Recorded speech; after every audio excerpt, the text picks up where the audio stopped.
بسم اللہ الرحمن الرحیم۔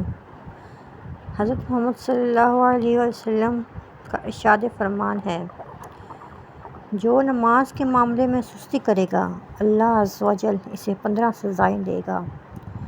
ان میں سے 6 دنیا میں ملیں گی، 3 موت کے وقت ملیں گی، 3 قبر میں اور 3 قبر سے نکلنے کے بعد ہوں گی۔ حضرت محمد صلی اللہ علیہ وسلم کا فرمان ہے، جس نے جان بوجھ کر ایک نماز بھی چھوڑ دی، وہ حضرت محمد صلی اللہ علیہ وسلم کے ذمے سے رحمت سے باہر ہوگا۔ حضرت محمد صلی اللہ علیہ وسلم کا فرمان ہے، لوگ نماز جمعہ چھوڑنے سے باز آ جائیں، ورنہ اللہ تعالیٰ ان کے دلوں پر ضرور مہر لگا دے گا، پھر وہ غافلوں میں سے ہو جائیں گے۔ بے شک حضرت عطار بن یسار بیان کرتے ہیں، رسول اللہ صلی اللہ علیہ وآلہ وسلم نے فرمایا، اے اللہ، میری قبر کو بت نہ بنانا کہ اس کی پوجا کی جائے۔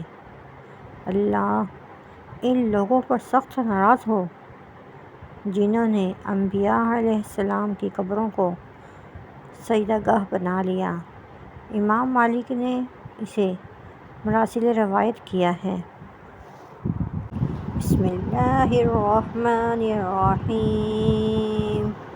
قرآن حدیث۔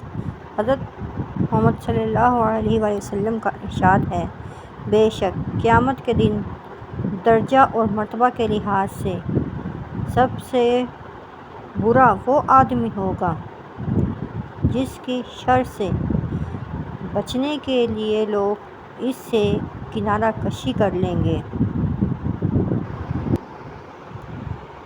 حضرت محمد صلی اللہ علیہ وسلم کا ارشاد ہے، فجر اور عصر کے بارے میں، جس نے ٹھنڈے وقت کی 2 نمازیں وقت پر پڑھیں، یعنی کہ اپنے ٹائم پر پڑھیں، ان کا وقت نہیں نکالا، فجر اور عصر، تو وہ انشاءاللہ تو وہ جنت میں داخل ہوگا۔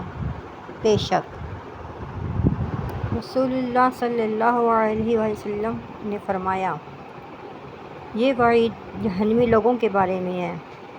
کیا میں تمہیں جہنمی لوگوں کے بارے میں نہ بتاؤں؟ ہر سخت مزاج، بد اخلاق اور تکبر کرنے والا جہنمی ہے۔ پلیز میری ویڈیو اچھی لگی ہو تو لائک کریں، کومنٹ کریں اور آگے شیئر بھی کریں۔